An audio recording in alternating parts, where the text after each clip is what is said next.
దుండిగల్ మున్సిపాలిటీలో మున్సిపల్ కౌన్సిల్లో తీర్మానం జరిగి సంవత్సరాలు గడుస్తున్నా అభివృద్ధికి పనులు టెండర్లకు నోచుకోకపోవడం బాధాకరం. అభివృద్ధి పనులకు గ్రహణం పడుతుంది. 3వ వార్డులో 1,50,00,000 పనులు మున్సిపల్ కౌన్సిల్లో ఆమోదం పొంది 2 సంవత్సరాలు అవుతున్నా టెండర్లకు నోచుకోవడం లేదంటూ స్థానిక 3వ వార్డు కౌన్సిలర్ జక్కుల కృష్ణ యాదవ్ ఆవేదన వ్యక్తం చేశారు. 2023-24లో ముస్లిం మైనార్టీ కమ్యూనిటీ భవన నిర్మాణానికి 40 లక్షలు కేటాయించి కౌన్సిల్లో తీర్మానం పొందితే ఇప్పటి వరకు టెండర్లు పిలవలేదన్నారు. మున్సిపల్ అధికారుల అవగాహన రాహిత్యంతో అభివృద్ధి పనులకు ఆటంకం కలుగుతుందన్నారు.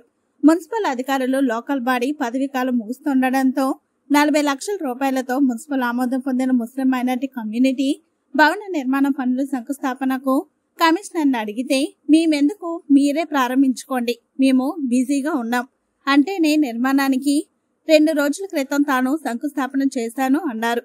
ఈ విషయంపై అవగాహన లేని అధికార కాంగ్రెస్ పార్టీ నాయకులు తప్పుడు స్టేట్మెంట్లు ఇచ్చి అడ్డుకునే ప్రయత్నం సమంజసం కాదన్నారు. ఈ కార్యక్రమంలో ముస్లిం మైనార్టీ నాయకులు, స్థానిక ప్రజలు పాల్గొన్నారు. కాంగ్రెస్ నాయకులు నా పైన ఆరోపణలు చేశారు. మరి వాళ్ళ పుణ్యం, వాళ్ళ గతంలో ఎటువంటి తీర్మానాలు లేకుండా ఇట్లా శిథిలావస్థలు ఉన్నాయి బిల్డింగ్లు, వీటికి నిధులు లేకుండా మరి కాంట్రాక్టులు బెదిరించాడు, పని చేయించాడు.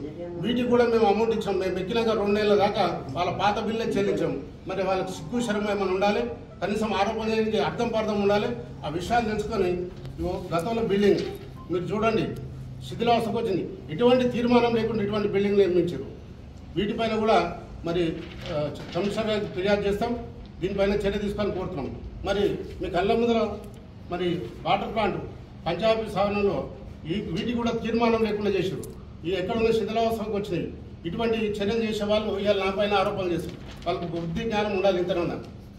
మరి వీటిపైన కూడా చర్యలు తీసుకోవాలని కమిషనర్ గారికి ఫిర్యాదు చేస్తాం. మరి మీరందరూ దానికి సహకరించాలని ఆశిస్తున్నాం.